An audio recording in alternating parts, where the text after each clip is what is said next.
بكماله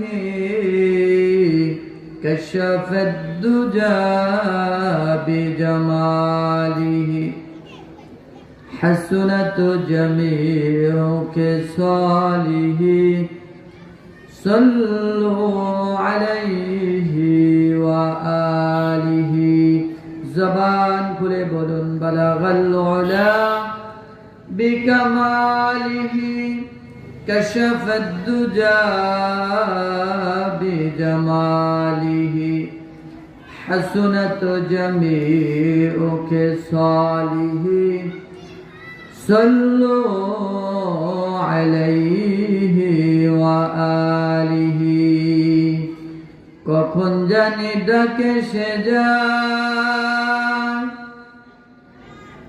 এই বাড়ি ঘর সারিতে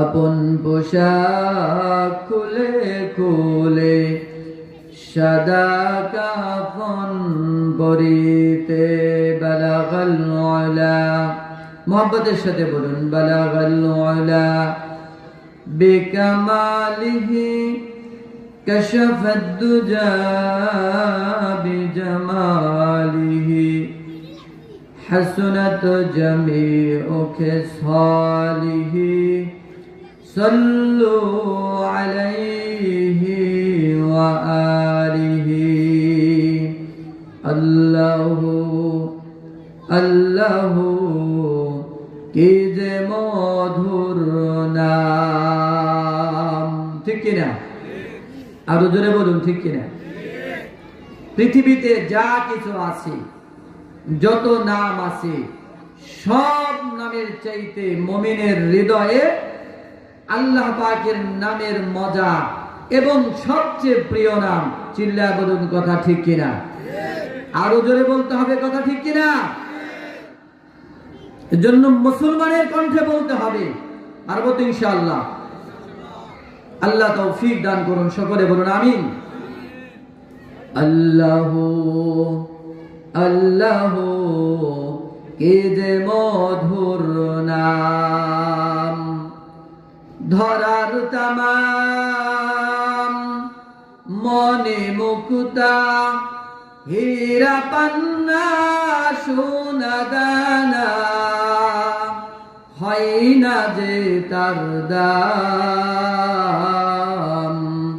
আল্লাহ আল্লাহ কি যে মধুর নাম লা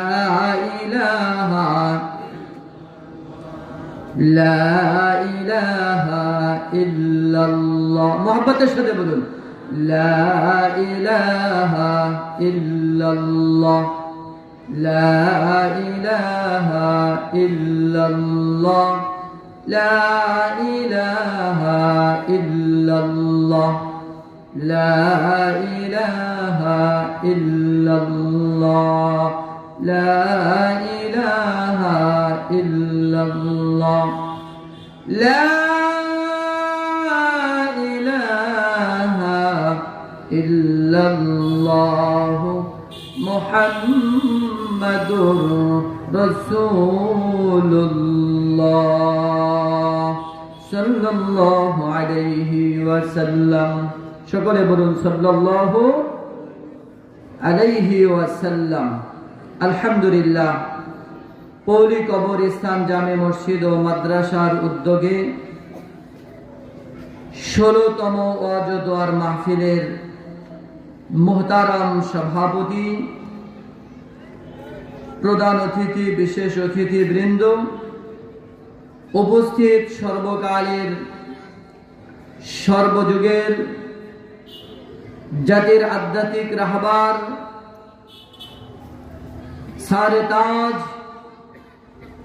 দেশের সূর্য সন্তান কাদের এহতেরাম হযরতে বুজুর্গ উলামায়ে কেরাম সম্মুখপানে উপস্থিত বুড়া বাবারা যুবক ভাইরা পর্দার অন্তরালে অবস্থানরত মা ও বোনেরা আল্লাহ রাব্বুল ইজ্জত ওয়াল জালালের আলিশান দরবারে অগণিত শুকর ও সুজুদ যিনি আমাদেরকে অত্যন্ত ইহসান করে, দয়া করে, মায়া করে, ভালোবেসে জালিসুর রহমান বেহেশতের বাগানে আল্লাহ তাআলা আসা এবং বসার মতো তৌফিক দান করেছেন। এজন্য আমরা খুশি না বেজার? খুশির আওয়াজ আসতে হয় না জোরে হয়? কি বলেন? খুশির আওয়াজ আসতে হয় না জোরে হয়? এজন্য আপনারা পরিপূর্ণ খুশি তো যে আল্লাহ তাআলা আমাদেরকে গুনাহ মাফের মজলিসে হাজিরা দেওয়ার তৌফিক দান করলেন। সে মহান মালিকের দরবারে আমরা কণ্ঠ উজাড় করে তাওহীদের আওয়াজকে উঁচু করে চিল্লায়ে বলি আলহামদুলিল্লাহ। আর একবার বলুন আলহামদুলিল্লাহ। এই জবান দিয়েছেন কে? হয় নাই, আরো জোরে বলতে হবে। জবান দিয়েছেন কে? আরো জোরে বলুন আল্লাহু আকবার। আর উচ্চ কণ্ঠে বলুন আল্লাহু আকবার। আল্লাহ তাআলা যে সকল নিয়ামত আমাদের উপরে দান করেছেন, এগুলোর যদি আমরা শুকর আদায় করি, শেষ করা যাবে? কি বলেন, শেষ করা যাবে?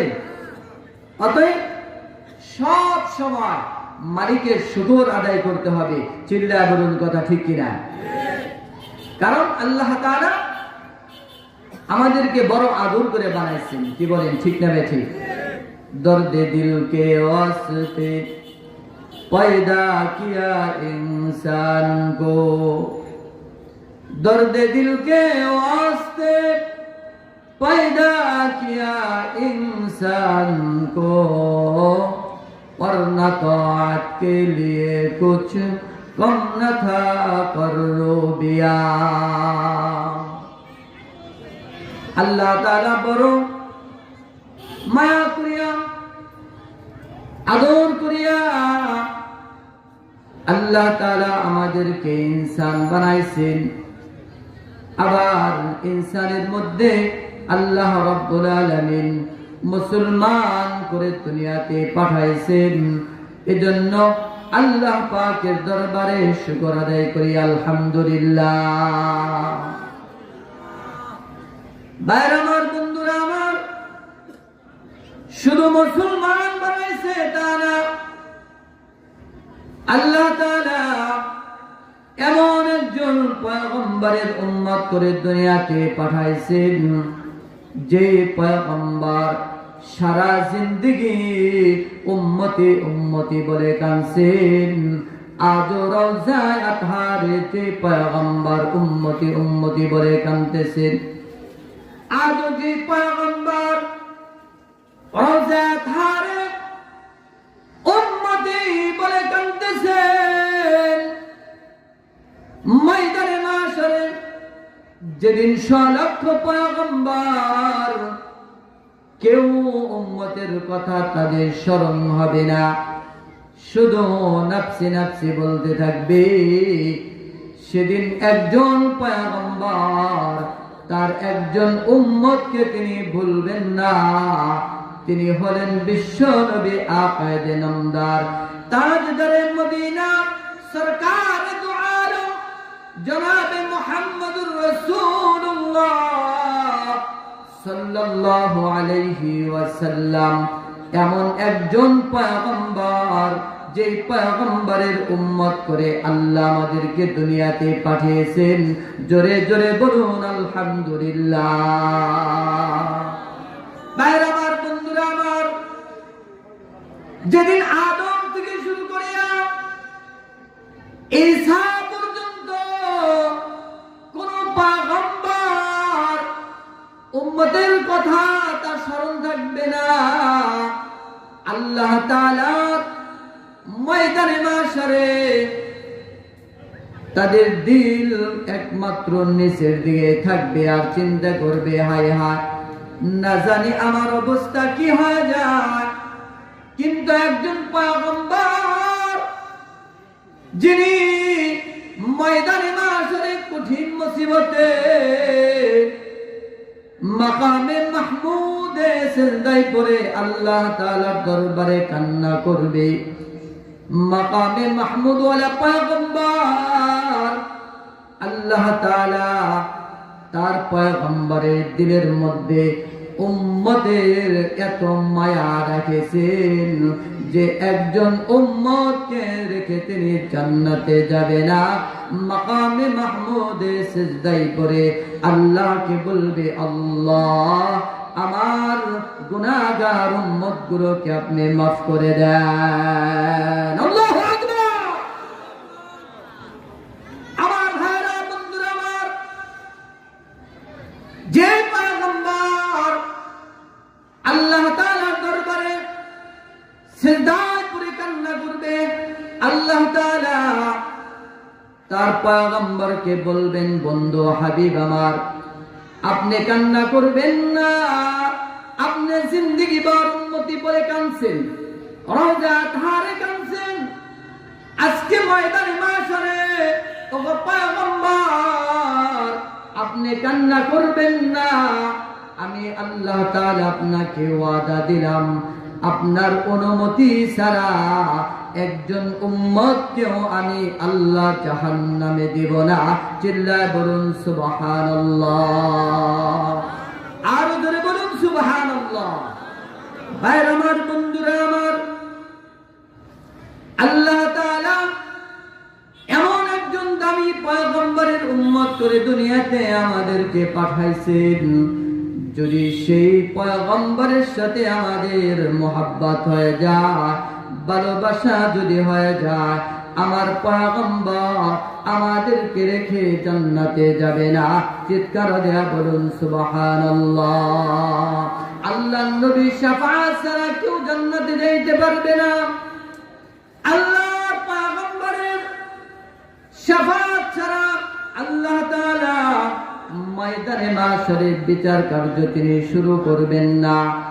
সব পয়গম্বররা বিচারের জন্য যাবে, তবে একজন পয়গম্বর যে পর্যন্ত বিচারের জন্য মালিকের দরবারে শাফাআত না করবে, ওই পর্যন্ত আল্লাহ তাআলা বিচার শুরু করবেন না।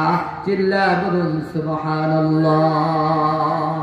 আমার ভাইরা, বন্ধুরা আমার, সেই পয়গম্বরের ভালোবাসা যদি আমাদের হৃদয়ের মধ্যে আমরা লালন করতে পারি, পয়গম্বরের সুন্নাহকে যদি আমরা অনুসরণ করতে পারি, ওই পয়গম্বরের অনুসরণ আমাদেরকে আল্লাহ তাআলার জান্নাতে পৌঁছায় দিবে।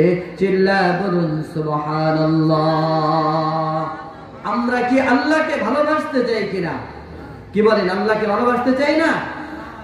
আল্লাহ তাআলা বলেন, কুল ইন কুনতুম তুহিব্বুনাল্লাহ, হে নবী কুল আপনি বলে দিন, ইন কুনতুম তুহিব্বুনাল্লাহ, তোমরা যদি আল্লাহকে ভালোবাসতে চাও। আমার ভাইরা, বলুন তো আমরা আল্লাহকে ভালোবাসতে চাই কিনা? কি বলেন, চাই কিনা? আল্লাহর ভালোবাসা আমাদের দরকার আছে না নাই? আরো জোরে বলুন। আল্লাহ তাআলা বলেন, পয়গম্বর জানায় দেন, ইন কুনতুম তুহিব্বুনাল্লাহ, যদি তোমরা আল্লাহকে ভালোবাসতে চাও, ফাত্তাবিউনি, আমি পয়গম্বরের আনুগত্য করো, অনুসরণ করো। বলুন তো নির্দেশটা কার?